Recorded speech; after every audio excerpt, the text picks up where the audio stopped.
What's going on, everybody? This is our hot seat for the month of February. I'm almost sure, without a doubt, that Sherri Jordan is going to light my butt up, and I'm ready for the heat tonight.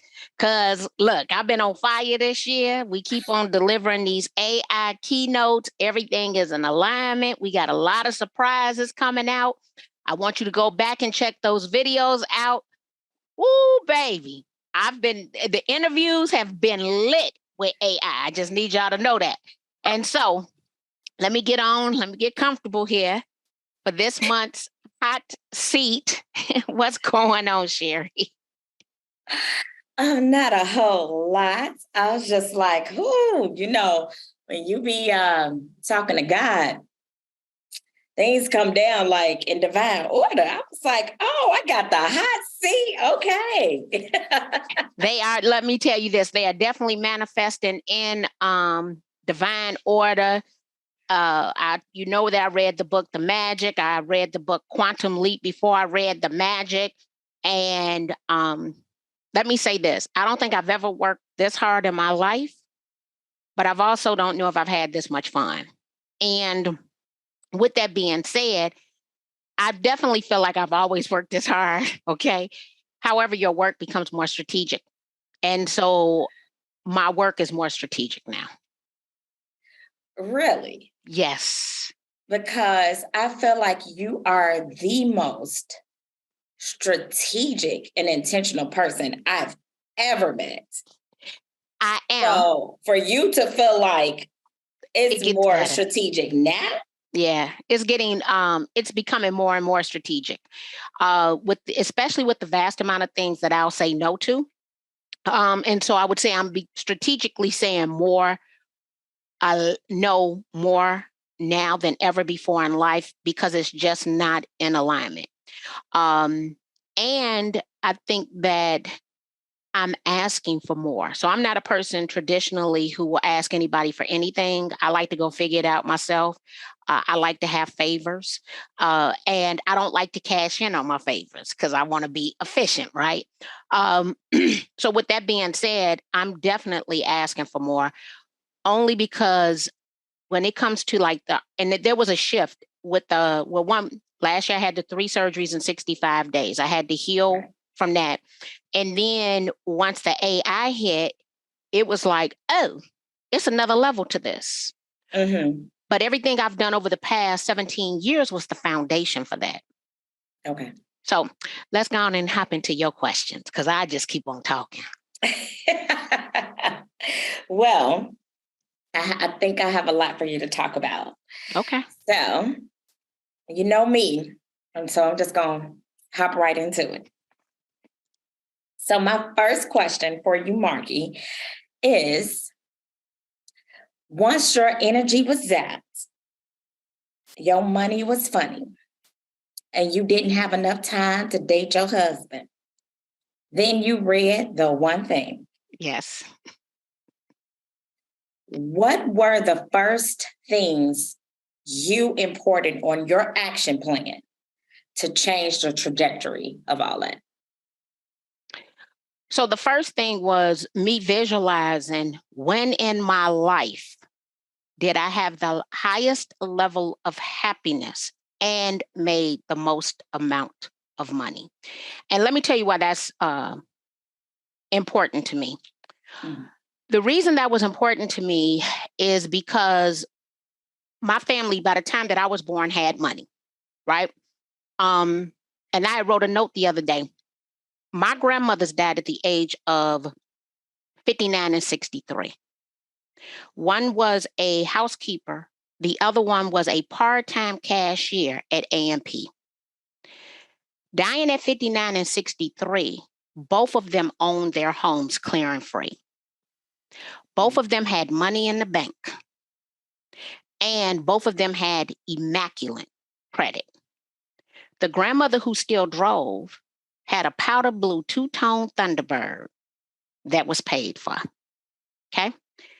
My grandmothers essentially were at home almost my entire life. My grandfather, one was a truck driver for the city of Chicago, and the other one owned Lemons Barbecue. And it was like my grandmothers didn't have a care in the world. Honestly, they didn't. They had good credit. They had cash in the bank and their houses was paid for, right?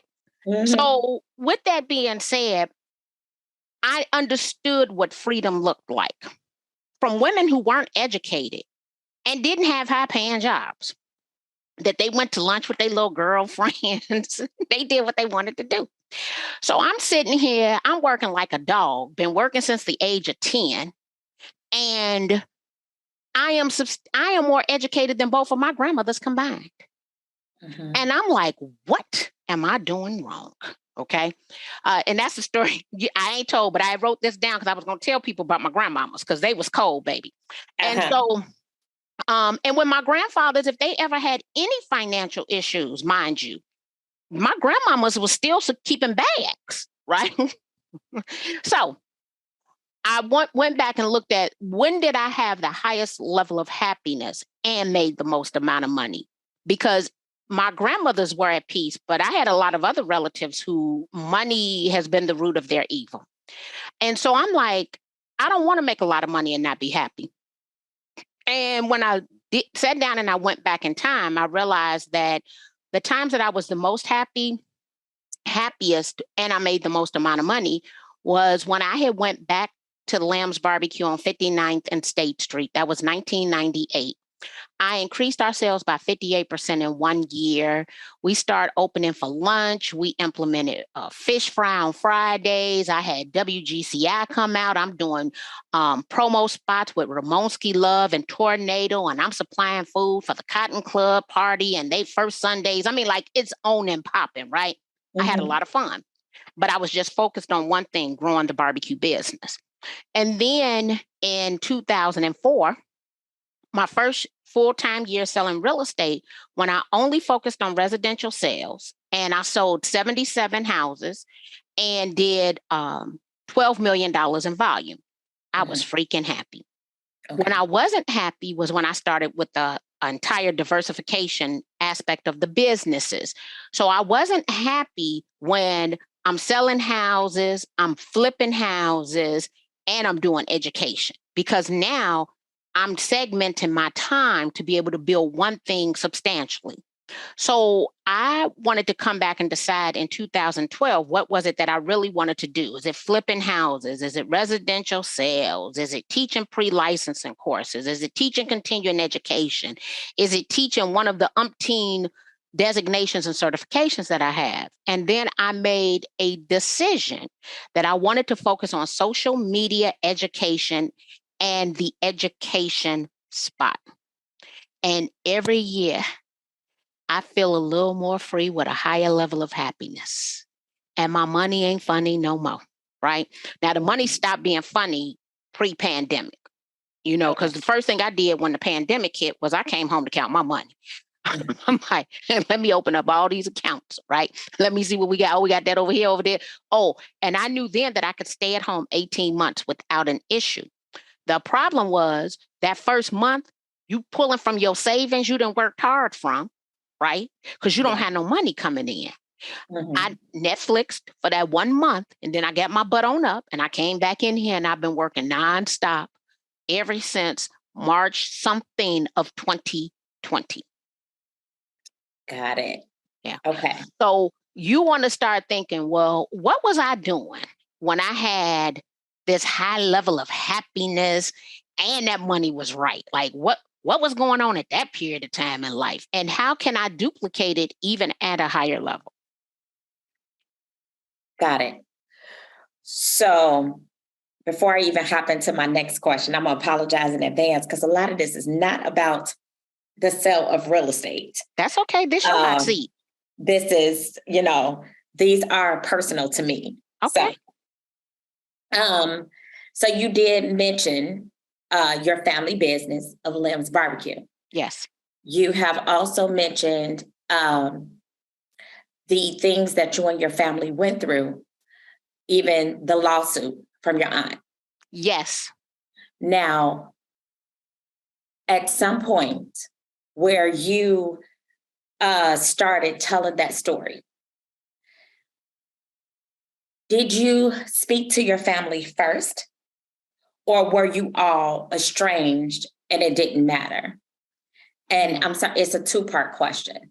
And even if those particular people were not of a thought to you, when you start telling the story, did other people in your family come to you like, hey, you telling a family business, because, in our culture, we don't do that. Oh, glad you asked. Okay. So I own the trademark right for Lamb's Barbecue. The business had been promised to me. My grandfather sent me to college to get an undergrad degree in hotel restaurant management and then to grad school to earn a master's degree in business administration. Okay. I had already owned concession stands and a restaurant. My restaurant failed, which is one of the reasons I went to grad school. Okay. So when I'm securing the trademark right, it is because everything had been promised to me. There's always been a little jealousy in my family. I was a very charismatic little girl, and I had the heart of both of my grandfathers. Now, keep in mind, my father was never a good father, but my father's parents were freaking phenomenal. Okay. So when I go to grad school and I come back into the business and I have increased our sales, I then sit down with Earthren Cousin. She was part of Barack's presidential cabinet, and she used to be a VP at Jules. Okay. I met Earthren because I went through a program called the Woman Self-Employment Project, because even though I had a master's degree, I did not know how to bring something from vision to shelf. Okay. I knew how to come in and take over something, but I didn't know how, you come up with a concept, how to price it, how to research it, the packaging, the pricing, none of that. So the Women Self-Employment Project was a year-long program that I went through even after I had a master's degree because I knew it was a skill set I didn't possess. And through that program, I was connected with Earthren. So we can bring our barbecue sauce and meat rub, and all of these articles start coming out. Indigo Magazine, Chicago Sun-Times, Chicago Tribune, the Southside Reader, all of this. Within about 30 days, I get the lawsuit paperwork. At that point, they start acting funny. And so what they told me they were going to do was, we will meet you at the barbecue restaurant on 59th and State, and we'll let you in and lock up because we want your keys. I said, oh, that's what we doing. I politely within 24 hours, I gave them the keys. I said, that won't be necessary. I will be countersuing you, and you can keep your keys within 24 hours. So fast forward, this a year later. I've come into real estate as a loan originator. I'm loving loan origination. And then I realized I ain't got to argue, cuss, or fight with nobody to make money. Mm-hmm. Life is real good. Mm-hmm. I'm like, oh, I ain't got to deal with them, right? I'd also made up in my mind that I was never going to ask my grandfather for anything else, that I was going to figure out how to be self-sufficient. And my grandfather had always been a subsidy. He was always subsidizing my lifestyle, right? Now, mind you, at this point, I'm 29 years old. I had just stopped getting an allowance, right? So this is like funny to me, okay? So I was a spoiled brat. And so the judge throws their lawsuit out against me because I could prove entitlement. Okay. Makes my family go to mediation on my lawsuit against them. Because now they still can't. What they thought, my aunt thought, was that she would bully me out of the trademark. The judge is like, nah, if you want that trademark, you got to sit down to see what she wants for the trademark. When we show up to see the judge, really the mediator, my grandfather's in tears. At that point, I decided that one, their lawsuit couldn't cost me any money, but that I was not going to continue with my mediation against them, which was essentially for $300,000 for a bow. And the reason was because my grandfather had been so good to me. right? Undergrad degree, master's degree. I had my first building at the age of 24. Okay. He essentially gave me a 3-flat building. So I'm like, Marky, if you can't figure it out with all that he has done, you a bum. That's what I told myself. So I settled the lawsuit, but they have to incur all of my costs. So not only did they have to pay their own attorneys, they had to pay my attorneys and all costs because their lawsuit against me could not cost me a penny. Mm-hmm. What I did not know at the time of settling was how my aunt was going to, in the future, interfere with me and my grandfather getting on with our relationship. It didn't bother me if I didn't have a relationship with her, but it definitely bothered me to not have a relationship with my grandfather. My aunt consistently involved herself in me and my grandfather's relationship. And they really didn't know until probably the year in which he passed away, mentally how destructive that was to him, because at that point he had converted back to a younger version through dementia and talked about me every single day. Okay, so he ate their butts up at the end, but let's keep going. So at the moment that I decided to tell my story, it wasn't until somebody had reached out to me from Bold Magazine, and my stories had always been kind of glossy, always sharing the good stuff. And they was like, no, we want to know the problem. And it was so freaking freeing to me to share the entire story. Well, because my aunt didn't mind her business and had been very influential in maintaining BS, I've been telling the story ever since. I am 100% sure that people share with her every time I say anything, but she not gonna say nothing to me. Okay. Because she don't get no pass. It's all verified. I did sign a 5-year non-compete. They understand I'm ready to compete with them at any given time. Just give me any rationale or reason why to do so. Okay. Because I still possess the knowledge. I still have the law papers. I got everything. Everybody should know by now. I keep everything, right? I'm a historian about my business. And so I tell my story freely, but I will tell you one of the reasons why my father and I had not communicated for a 5-year period of time prior to the 3-year period of time is because my father's wife, who was connected to me on Facebook, she was my friend on Facebook, sends me a inbox message. I got proof of that too, telling me to keep my truth to myself when I posted a picture of my parents at their wedding in 1975. Now, because I understood that my father's wife has jealousy issues and concerns, I took the picture down. She then comes back after I take the picture down to inbox me the message about you need to keep your truth to yourself. I would have put the picture back up, but I said I'll leave it alone. At that moment, I said I'm going to always tell my truth and stand on it. So I didn't ask any permission. We are not in communications.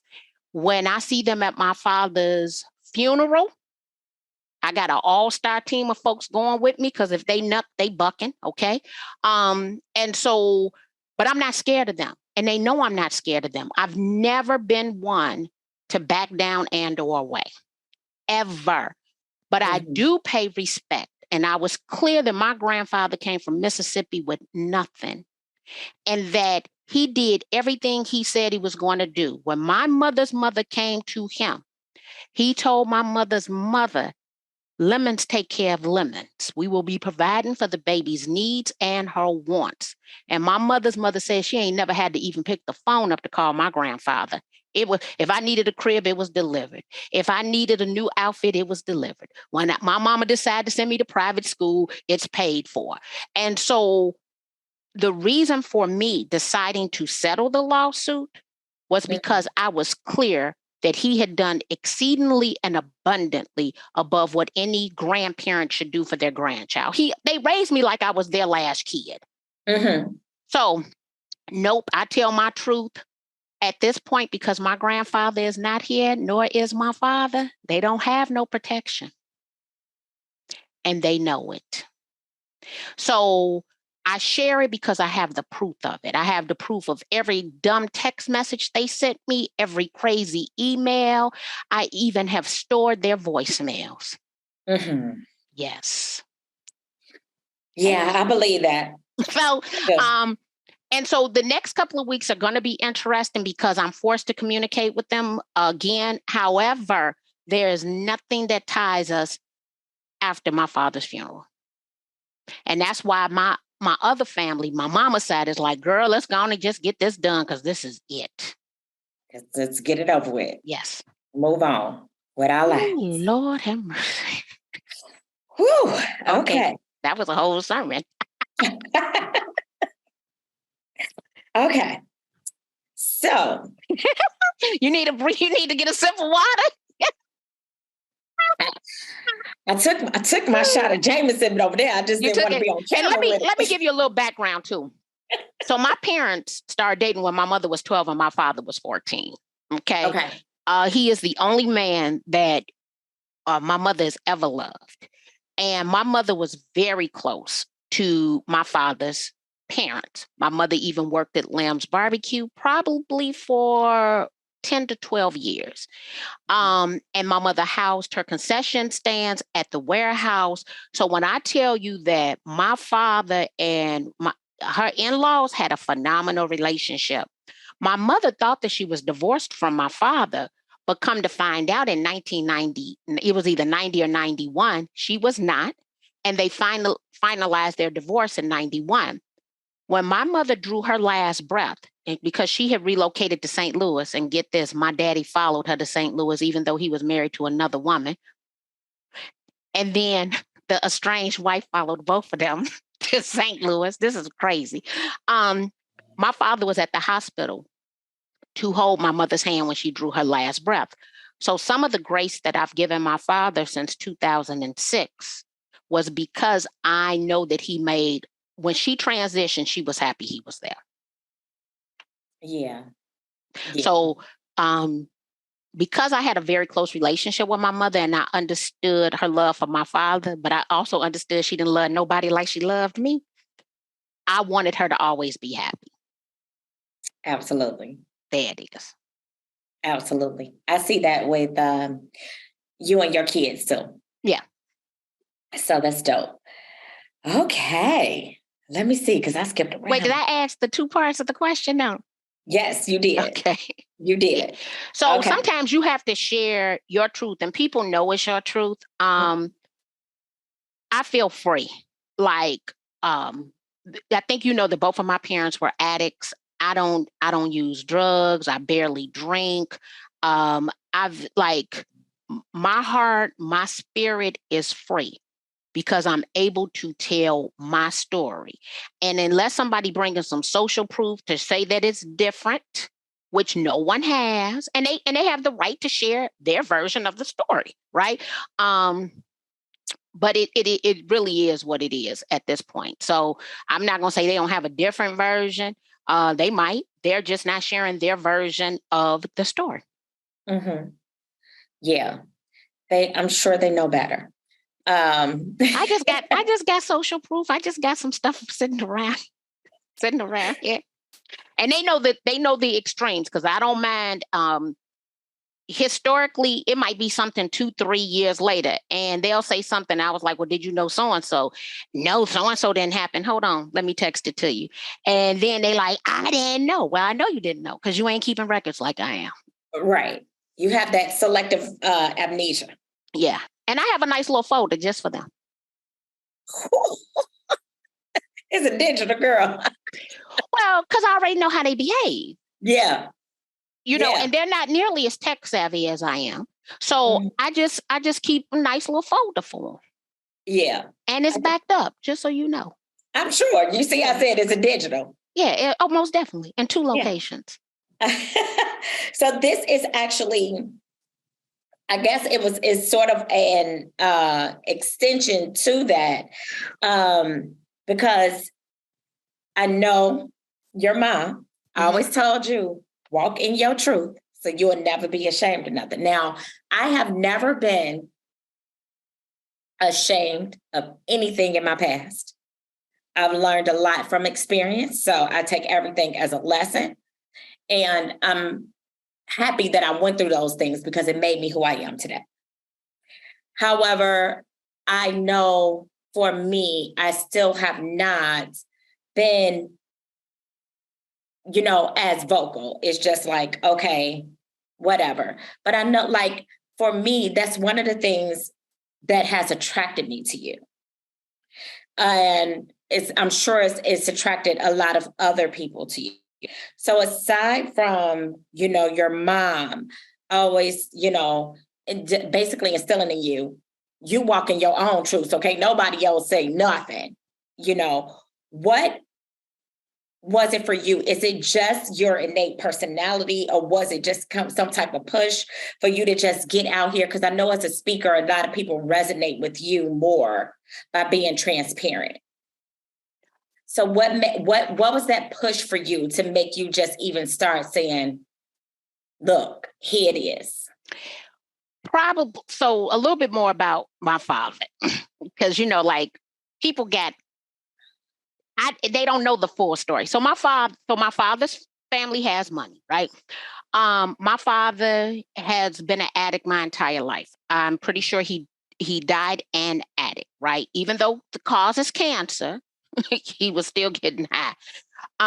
With that being said, he was also a 4-time convicted felon. Okay. So a lot of my mother telling me her story was so that no one would make me feel ashamed that William Lemons was my father. You see what I'm saying? So yes. A part of it was for me, but a part of it was people are going to definitely talk about your father. And my mama wouldn't let nobody put William Lemons down, period. Okay. And so I realized that my mother knew what she was talking about when, somebody want to come and let you know about your daddy. Right. And what's so funny is, I don't know if Quentin Love, who owns the Soul Lounge on the West Side in Lawndale, my father broke into the Love Foundation twice and stole his computers. My grandfather paid for them computers the first time, but would not pay for the computers the second time. Q and I was at his restaurant, Quench, one day talking on 75th Street, and he then realized that I was a Lemons, related to the Lem's barbecue. And he says to me, get this, I think it must be your cousin who broke into the Love Foundation. And I said, no. And I just corrected him real quick. I said, no, that was not my cousin. That's my father. And he said, no.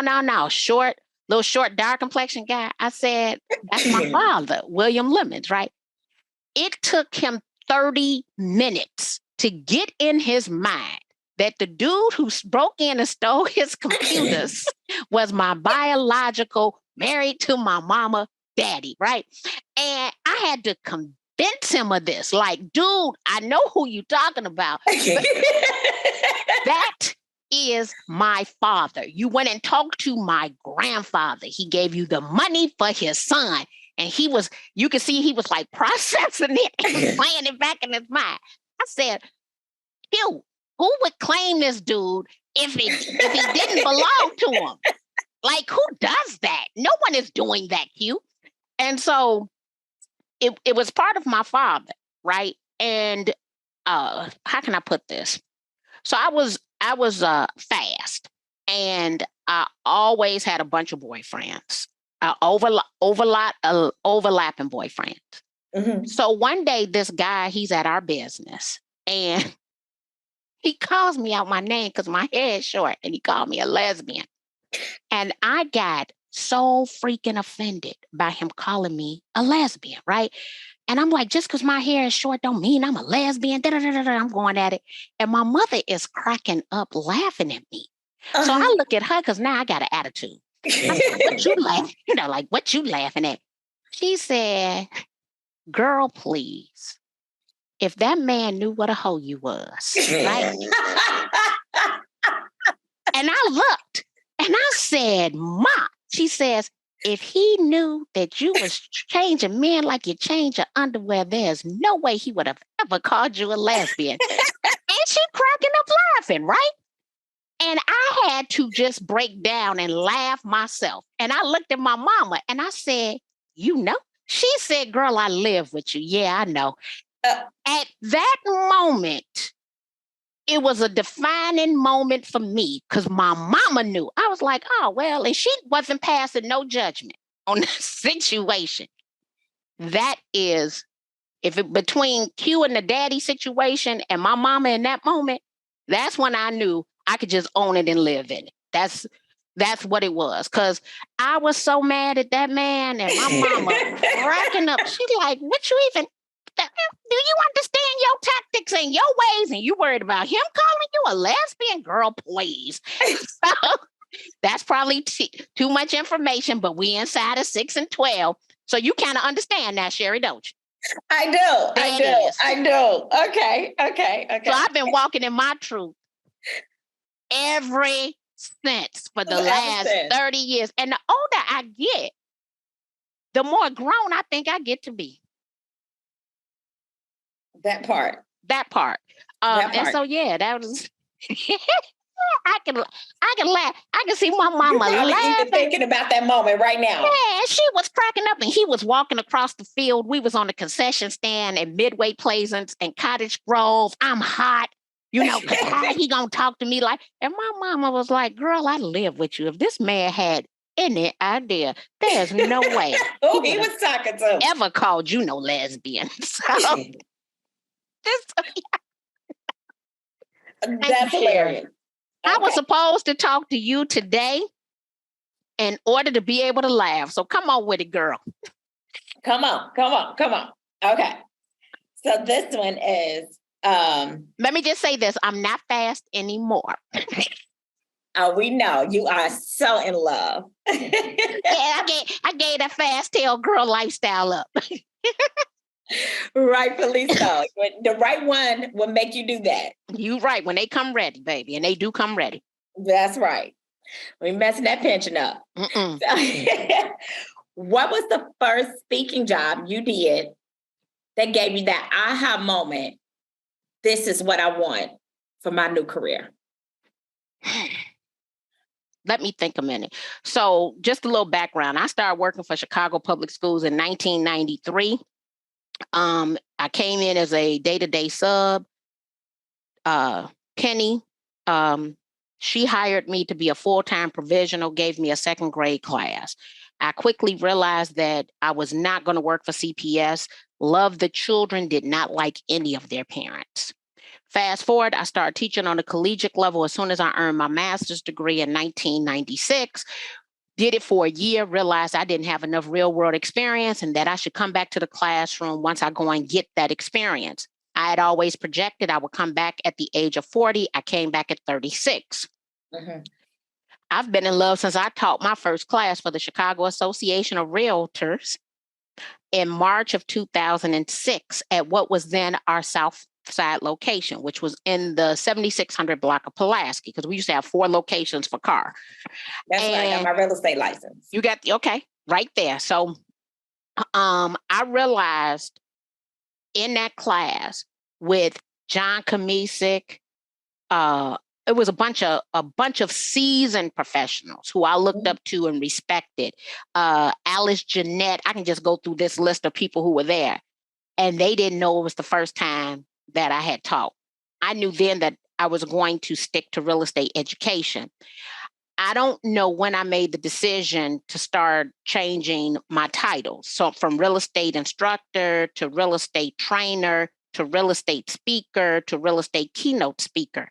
But I did know kind of relatively early, probably within the first couple of years, that in order to make more money, I needed to acquire additional skills and change my title. So the first thing that I did, there's a young gentleman here in Chicago. His name is Pashan Julian. He works for A-Heis. He's a past real estate instructor of the year. And he told me soon after I became an instructor, because Carr reached out to me to write the short sale class, he says, Marky, write curriculum for yourself. Own your curriculum. You will make more money. You want to hold on to all your intellectual property. And so that was the first lesson that I learned. And so there are a lot of instructors who are pigeonholed into either being a pre-licensed instructor, a continuing education instructor, or a certification designation instructor. And that is because they don't know how to write curriculum and they don't own their own curriculum. The way to get to a higher earnings is to own your own curriculum, have a strong stage presence with the ability to tell a story. Okay. Right. Now, some of it was me holding myself back because maybe I didn't feel confident. And here recently, I did an event in Marky didn't feel confident. Not you because you got to start asking for stuff, right? Not as confident as I feel now. Let me say this. I wouldn't say that I lack confidence. I thought that I lacked skill set. Okay. Okay. So recently I was doing a program in Denver. I had 3 programs, 3 consecutive days. And when we go in to do the second day program, which essentially was a Thursday, there was another speaker there that I know. And the gentleman speaking before us, he lacked limbs. He had an arm, but not fingers. And so he moved his body across the stage, essentially, I would say on his wrist. It was kind of like a crutch, but he had a very big voice. He speaks with Tony Robinson. He has a compelling story. So when he was speaking, he would get loud, and he would use, he occasionally would use profanity. So the other speaker, the lady sitting next to me, she says, "Isn't it funny how men can use profanity and talk loud?" Now, mind you, she's seen me speak before. So I laughed to myself. I'm like, I get loud all the time. Like, does she not know how big my voice is, right? And I made sure that when I got on the stage, I didn't curse, but I made sure they understood that I was loud. Right. So oftentimes people have these misconceptions on what they can do, but half of them have never tried to do it. Got right. it. And when I think about being a keynote speaker, it is really the better I get at telling the story, the better I become as a keynote speaker. Like I teach in our group a lot of technical skills. Yeah. But if I can weave think about all the stories I've told you today. Those are keynote stories. Yes. And the same way I told them to you today, I would tell them on stage because I've lived those stories, and I can even add more details. Like you getting a part of the story. It's still more intricate details to every last one of those stories. And if you are willing to be vulnerable and tell your story in a way that it can help other people, if nothing else, for them to know that they're not alone. Yes. That's when it gets good. So to me, coming to work is me hanging out with all my girlfriends, telling my story. I don't think it gets any better than that. Yeah, you're right. It doesn't. It's the most fun I've ever had. Okay. So you are very diligent in blocking your time, but there is only so many hours in a day. And your continued growth, like you are in right now, because baby, you gone. You're in a rocket. When do you know it's time to let something go in order to receive something greater? So I have control issues. So I probably should always let go sooner than which I do. Okay. When I'm looking at that calendar and there's no way to acquire the skill set. So a couple of things. One, Anita Clinton being here. Back in August, Anita reached out to me. She was like, you need some help? And I was like, oh, funny you should ask. I knew I needed some help. I just spoke that up, right? Mm-hmm. Yes, I need help. We just hired a Facebook ads expert. I needed Facebook ads, right? And I'm so glad that I'm so glad we hired that Facebook expert because we knew that we were going to have difficult ads to get approved because of how much I talk about housing. Baby, they didn't get all them ads approved. That means they sitting there diligently working every single day to see how to reposition these ads appealing to Facebook in order to get my ads approved. There's no way I would have found the time, or Anita would have found the time to get that done. And so even let me say right now what the dilemma I'm having. AI. It's so much of it. And every day I'm learning something new. And what I've decided is that I need to not learn anything else new. I need to just implement, period. Okay. That's where I'm at right now with it. And I just went through a list before we hopped on this call to take things off that I don't need to know nothing about. Not right now. I might in the future, but I need to become more proficient at the tools that I think that we need to use consistently before I add another tool to use. Mm-hmm. The way that I consistently do this, though, is that I'm always thinking with the end in mind. So right now, the end in mind for me is if I'm ready mentally, and I won't be, but if I was ready mentally to retire on July the 31st, 2032, what does that look like? And what's going to be the easiest path to get there? So a couple of things that I'm not going to do. In order to do referral real estate, I don't need another real estate license. So I'm not getting licensed in another state. I'm only going to do referral transactions to the other state because that means that now I'm going to take away time and energy from already a full schedule to try to figure that out. So if you put your education, your learning, your time to implement something on your calendar, you will realize you don't have the time to do it and do it at a high level. So I'm consistently asked because I'm not supposed to put anything else on my calendar at this point other than booking dates. Well, Marky, can you do this? Well, no, not at this time. I'm telling people now, let's talk about this in 2024. Let's see. I don't need another partnership because I'm not going to be able to service it correctly. Nothing. Nothing other than delivering keynote speeches should I be adding to my calendar right now moving forward, just based on the fact that the calendar is it's very full.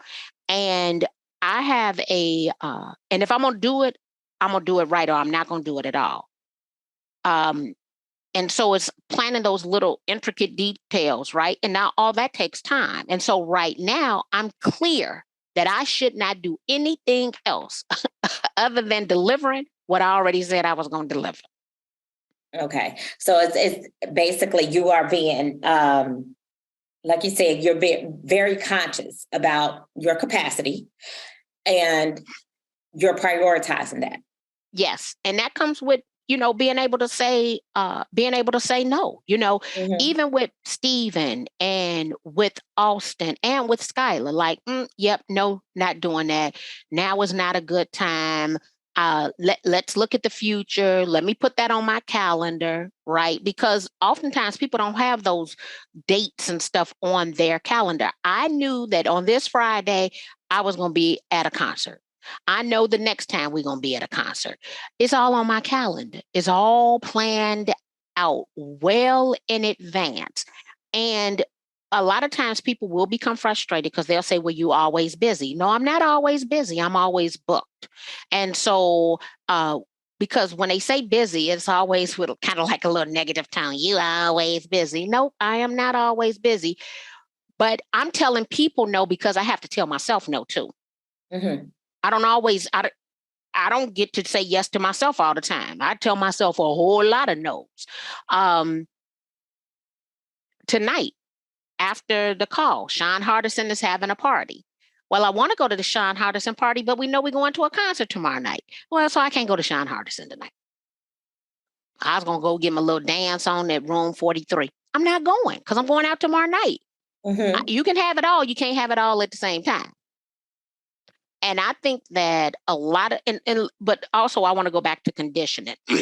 Okay. So when I look at my grandfather who did not graduate from 8th grade, who died a millionaire, James Lemons was sitting at Lem's barbecue 6 days a week. His August vacation, he stayed in Chicago because he was getting new deep fryers, deep cleaning, having the bricks in the barbecue pit repaved. My grandfather worked 6 days a week and essentially only took a 2-week vacation every February at the same time. Okay. He could have had multiple cars. He had a car. Every day, the funniest story I tell you, my grandfather was very generous financially to all his women. his wife, his 2 daughters, his daughter-in-law, and his granddaughter. Okay. So after my grandmother passed away, a woman came into the barbecue restaurant, and my grandfather wasn't 5 feet tall, very short guy. And he flirted with everybody. So the woman looked at him and said, "Oh, you cute, but you don't make enough money for me," because she did not know that he was the owner. He was in there with his work boots, his Dickies or Dockers or whatever kind of pants they are, and a plaid shirt, because that's what you was going to catch him in. Actually, you would probably catch him in it on Tuesdays, which was his only off day, because he was still coming to his store on Tuesday because it was still some work that needed to be done. So that's what I was accustomed to seeing. My grandmothers, they got to rest, but the men was working hard, and my mother with the concession stand was working hard, right? So working consistently and it was something that was ingrained in me if I wanted to make a business work. Okay. And what I do is easy in comparison to what my grandfather and my mother had to do, because running a restaurant is mental and physical. Yes. All I do is mental work. Mm-hmm. And I'm going to complain? No, I'm not. I'm not going to complain. Mm-mm. Love it. So you actually made a little point in that answer. Knowing you're very intentional in what you do today is probably more for your future plan than it is for an immediate purpose. It is. I know Frank Williams gave you great advice in getting started in front of people. Mm-hmm. Besides being a CE instructor, what other initial steps did you put in place to set you up for the national platform? Oh, I'm glad you asked. So Frank Williams told me when I initially became an instructor, I became a licensed CE instructor and a licensed pre-licensed instructor. Mm-hmm. I also joined Toastmasters. And one thing I guess I don't talk about enough is I came in first place in the humorous speech contest. Actually, I won a lot of them and then went to the region. So at the region, I came in first place. The reason I did that is because Terry Watson told me to do so. Now, I took a class with Terry Watson under the Women's Council of Realtors called the PMN, the Performance Management Network. And there was a course called Harnessing the Power. That's when I started getting in sync with the law of attraction. At the same time, I was lining up to go to the Landmark Forum. And then I also watched the movie The Secret the first time. So in 2009, when I had my first invitation to speak at the Realtor Conference and Expo, just so happens Anita went with me, and we went to San Francisco and stayed at the Women's Council, the Wyndham, I think it was, hotel. I had visualized, wrote that down in 2006. So a lot of what I'm doing, I have previously wrote it down, and looked at what steps were going to be necessary and started to take those steps. And it's not until it comes to be that I'm able to go back and pull out of one of these journals and like, oh, I wrote that down before. So a lot of what I'm doing is written down in a journal somewhere around here. I wanted a podcast before I got a podcast.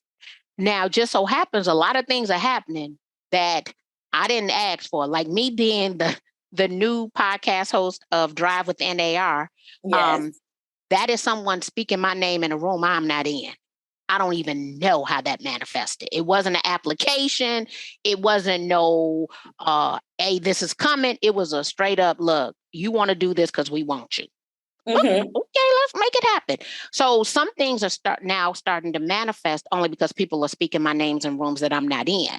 But the mass majority of it, I have written it down. And so Toastmasters. Then I'm a member of the National Speakers Association. This is going to be an interesting story. This is how manifestation works. I'm taking it. So I joined the National Speakers Association. They have 2 conferences every year. I'm going out to my first conference in Baltimore. I decide to volunteer. I volunteer to be the Facebook Live host, interviewing the speakers as they come off stage on Facebook. Mind you, this wasn't even a real thing I made it up and pitched it to them. Okay. Okay. So I make it up, I pitch it to them, they select it. As a result of me volunteering, they invite you to what is called their 7-figure reception, where everybody there has these green buttons on it. If they have a green button as a speaker, they made 7 figures the previous year. The president of the National Speakers Association knows that I'm a volunteer, and he introduces me to one of the 7-figure speakers. The 7-figure speaker pulls me to the side and just pours into me because I'm a volunteer. Okay. I end up taking his program in the pandemic. So now I have a group, a tribe over at the National Speakers Association, because when I was a new member, I pitched them on an idea they had never heard of that was successful. And because it was successful, then they made sure they connected me to other people who would pour into me. Now, historically, that's kind of how I do things. And so I have no problems volunteering and seeing an opportunity for something else. That was my wildest imagination. Then get this, on the way back to the airport, I'm there. They let me ride with them in the limo. So now I'm in the car with a bunch of people in high positions, the whole leadership team. Okay. And I'm picking brains because I was a volunteer. Yes. Okay. You keep you better get to asking, girl. But that's how that. So the National Speakers Association. I'm gonna just go with that. I'm through volunteering, you get the opportunity to ask, and I'm talking about me walking down Michigan Avenue with Sheldon Good when his auction company was still killing the game, okay? Mm-hmm. And him carrying my briefcase. I'm picking Sheldon Good's brain. It's a lot of those situations, but that's because I volunteered at the foundation and I was moving into a chair position. So, yeah. Okay. Mm-hmm. Okay. Got it. And you keep segueing to my next question. This is actually, I think, my final one. I think. Okay. You think? It's okay. You have a very successful podcast. Yes. Being such an industry leader yourself, how and what do you do to look for? How do you pick your guests and what are you looking for in them? I think I've been partially lucky. Because I get to meet a lot of people. When I meet people and I understand that they're doing something in the social selling space, I'm asking for the opportunity to interview them when I meet them.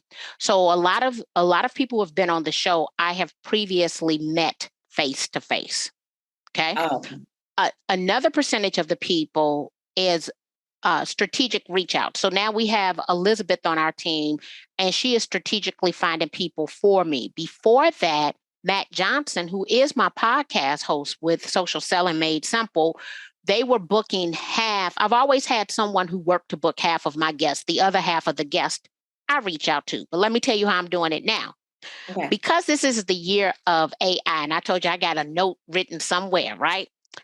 These are all of the different companies that I want to interview, either their CEO or their director of education inside of the AI space. One, Elizabeth, who is the person working to book our podcast, she will either reach out to these people or I am going to slide into their DM, connect with them, and ask them to be a guest. Because this year, our focus is not only social selling, but it's social selling with AI too. So I want AI because I need to be very consistent with that in the messaging this year. So I have my list of people in order to reach out to. So I'm picking tools that I use. So that means that I'm invested in them. I'm already paying them for a tool. I understand how the tool works. So then I can ask better questions, but I already have that list. And a lot of people have reached out to me to be on the podcast and they're just not a good fit. When it comes to the drive with NAR, A lot of people have started to reach out and they're not a good fit. Let me say this. But with the Drive NAR, there are a lot of stakeholders at the National Association of Realtors. I can make a recommendation, but it's the final decision is going to be made by the stakeholders. Whether that's a different program inside of NAR, sustainability is in alignment with green. And let me say this, because nepotism is real. I'm very careful when it comes to nepotism. So I did tell someone to submit for the sustainability show at NAR. I said, but what I want you to do is send a proposal with you and 3 of your best buds in the green space, and let me see if I can not just position the person who's affiliated with me, but position the entire group that has a relationship, because it would bring more camaraderie on that show. So let me come back then. I want to elaborate on that. Mm-hmm. It is making sure that you are in alignment with the strategic plan, putting the needs and wants of others before yourself, and understanding when it is not in the best interest of others for you to position what you believe. Perfect. And I think that a lot of times when people come into leadership positions, they lose sight of the fact that it is not about them. We have a lot of leaders who think it is about them. It is not. It is about the strategic plan and us being of service to others.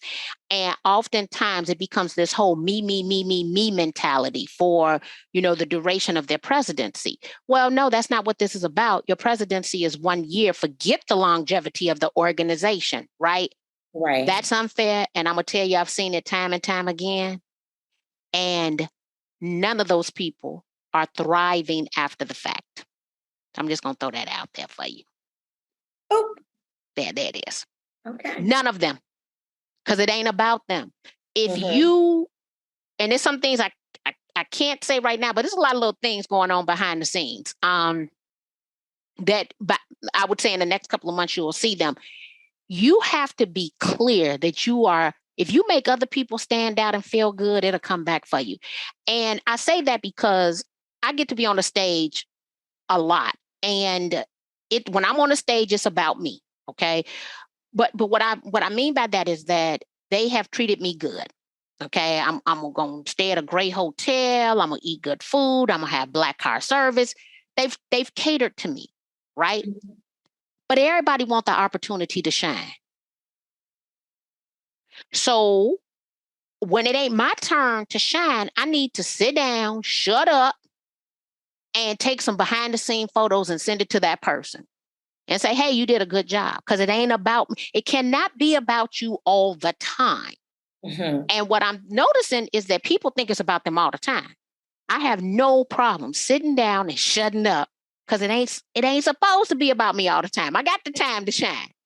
Yeah. So you want to build other people and let them have the opportunity to everybody want to shine.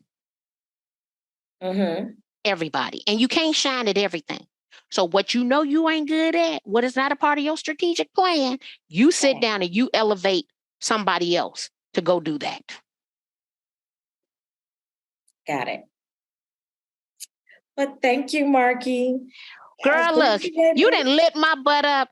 Over here out the gate. I'm like, oh, sweet Lord Jesus. I done told all my business, right? Y'all, I think all y'all probably knew I was a fast little girl, but thank you for lighting my butt up. Because, baby, you done brought it all out. I want you, well, let me say this, in saying this, I definitely want you to go tell your story. Whatever that story might, she got in, Kim, then she all into the juicy stuff. She definitely did. What you want to raise your profession to. You got to want to, Joey. That's my good friend, Joey, down there in Tennessee. You got to want to raise the profession. And let me just say this, because she's in our private membership, couple of things. Mm-hmm. Sybil Martin. Mm-hmm. So Sybil had a short sale. Now, she had taken my short sale class. This probably was 10, 12 years ago. Instantly, when I see Sybil as the listing agent, I already know we're getting ready to have a good deal, because she had already taken the class. So this is about sharing knowledge. When you share your knowledge with everyone, it will come back to you in a peaceful transaction because more people now possess the knowledge.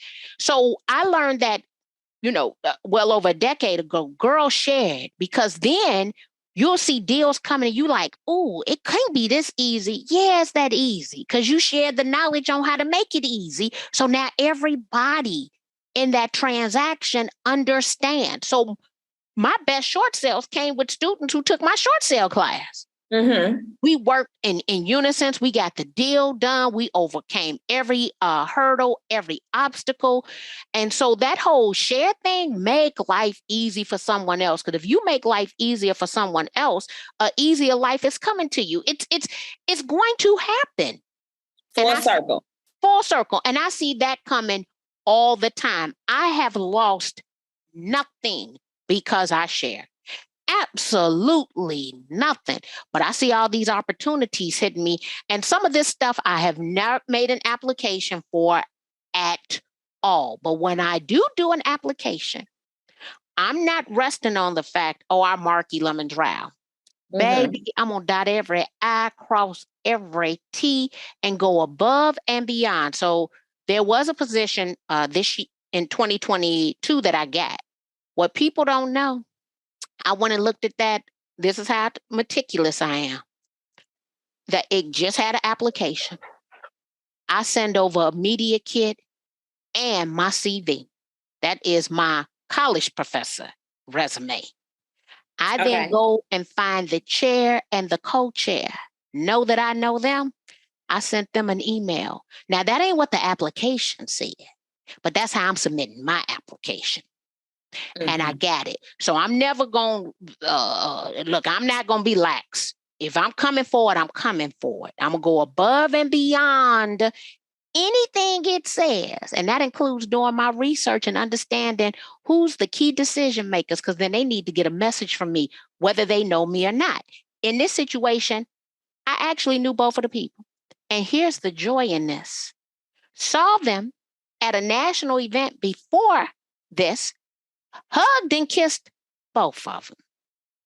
Your hugs go a long way. I'm just going to throw that on out there. Your acknowledgement, your hugs, they go a long way. Got it. Y'all got it? All right, y'all. Since Sherri lit my butt on up tonight, we're going to go on and take this out. Love it. Thank you so much. A little bit of music.